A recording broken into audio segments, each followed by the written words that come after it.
Hey guys, this is Brad from Earlywood here. What I'm holding in front of me is our Wok Spatula.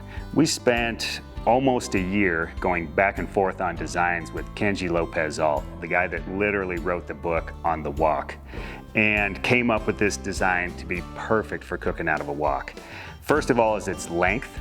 It's 16 inches long. There could be oils and things splattering out that are super hot. It keeps you a long ways from getting hit by that stuff.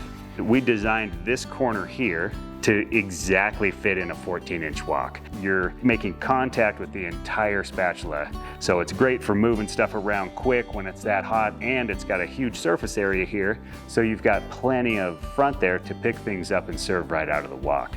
This is the first time we've ever made a right hand and a left hand. You just can't get the function if you make it work for both at the same times. And it was definitely worth it. You'll find that out if you get one and use it in your wok.